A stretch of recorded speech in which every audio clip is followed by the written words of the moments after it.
Welcome back to my YouTube channel Aram Consultancy. Today we are going to discuss recent judgment by Delhi High Court regards to revision or rectification of GSTR 3B. Before we proceed further, till now if you haven't subscribed my YouTube channel Aram Consultancy, then please subscribe it so you can get regular update from Aram Consultancy. इस video में अब discuss करेंगे certain important facts of the case कि कौन से basis पे rectification या revision allowed किया गया है, what is the argument from the assessee side and what is the final conclusion from the Delhi high court. So assessee ने 1 जुलाई से सितंबर 17 तक का रिटर्न फाइल किया था और उसके अंदर उसने जो आईटीसी क्लेम की थी वो प्रोविजनल या एस्टिमेटेड बेसिस पे आईटीसी क्लेम की थी. तो आईटीसी प्रोविजनल बेसिस पे क्लेम करने का रीज़न ये था कि during this period that means कि जुलाई 2017 से सितंबर 2017 तक जो GSTR 2A है वो एक्टिवेट नहीं हुआ था and it gets activated after September 2018, right. So इसकी वजह से जो असेसी था वो GSTR 2A का ट्रिको नहीं होने की वजह से वो करेक्ट आईटीसी की अमाउंट फाइंड आउट नहीं कर पाया. एंड जब रिको अवेलेबल हुआ after September 2018 then he comes to know regards कि he has paid already 923 crore rupees extra in cash, and this error occurs due to non-activation of GSTR 2, GSTR 2A and GSTR 3. Certain arguments from the petitioner. Government 1/9/2017 को एक circular लाई थी जिसमें ऐसा बोला गया था कि आपको GSTR 1, GSTR 2 एंड GSTR 3 करके फॉर्म्स प्रोवाइड किए जाएंगे. उसके अंदर आप रेक्टिफिकेशन करके आप जो भी मिस्टेक्स है उसको करेक्ट करके सिस्टम स्मूथली ऑपरेट कर सकते हो. But later on 29 December 2017 government दूसरा एक सर्कुलर लेके आई, सर्कुलर नंबर 26/2017. उसमें ऐसा बोला गया कि आप GSTR 3B में जो गलती की है वो आप उसी मंथ में नहीं बट उसके नेक्स्ट मंथ में ही आप उसको रेक्टिफाई कर पाएंगे या उसको करेक्ट कर पाएंगे, ठीक है.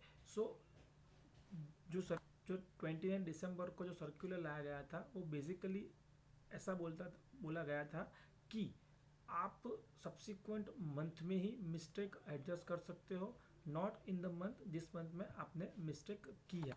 असेसी ने अलग अलग जो कोर्ट का ऑब्जर्वेशन था वो भी उसने बोला जैसे कि जीएसटी सिस्टम है ड्यूरिंग दिस पीरियड वो ट्रायल एंड एरर फेज पे थी, राइट. एंड सो उसी वजह से उसको वो जीएसटी रिटर्न है वो रिवाइज या रेक्टिफाई करने का चांस देना चाहिए.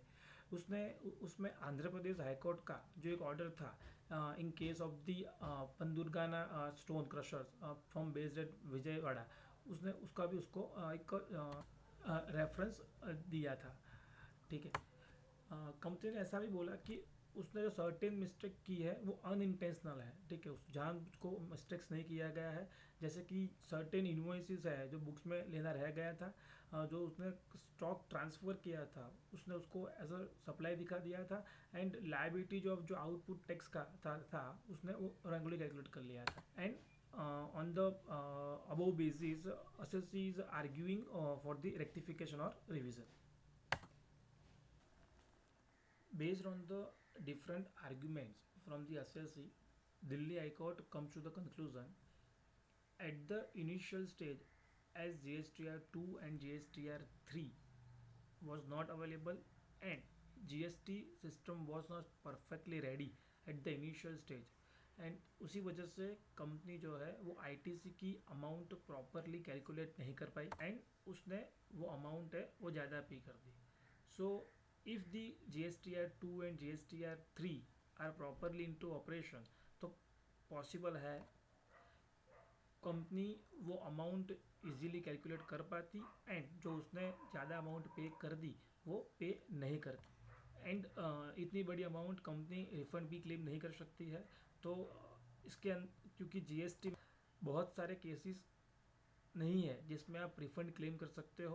There are only few cases like inverted duty structure है या जीरो रेट सप्लाई है, तभी आप जीएसटी की अमाउंट जो पे की है वो रिफंड क्लेम कर सकते हो, अदरवाइज आप रिफंड क्लेम नहीं कर सकते हो। एंड ये जो इतनी बड़ी अमाउंट है वो अभी एसएससी के लिए एक ब्लॉक हो चुकी है, सो उसकी वर्किंग कैपिटल भी एक इम्पैक्ट आ रही है। एंड एज अ कंपनी को प्रॉपर सिस्टम नहीं दी गई थी, इसीलिए उसने जो आईटीसी कैलकुलेट की वो रॉन्ग कैलकुलेट की, एंड उसने वो अमाउंट पे कर दी। मोर ओवर जीएसटी डिपार्टमेंट जो रिवीजन या रेक्टिफिकेशन के लिए मना कर रहा है उसका कोई रेशनल लॉजिकल रीज़न नहीं दे पाया कि डिपार्टमेंट क्यों उसको रिवीजन या रेक्टिफिकेशन अलाउ करना नहीं चाहता है। So based on the facts, Delhi high court orders the department to allow the assessee rectification on revision within a period of 2 weeks, and so that company can revise it and claim the ITC of the same.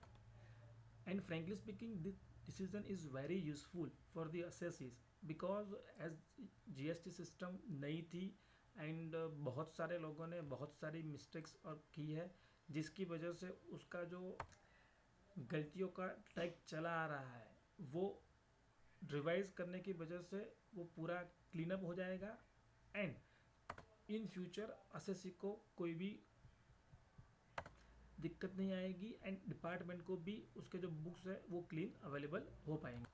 So in need it is a very useful decision for the SSC as well as for the department. Guys, अभी तक आपने मेरी YouTube channel Aram consultancy को subscribe नहीं किया है तो please subscribe it and press the bell icon, तो आपको उसका रेगुलर अपडेट मिलता रहे।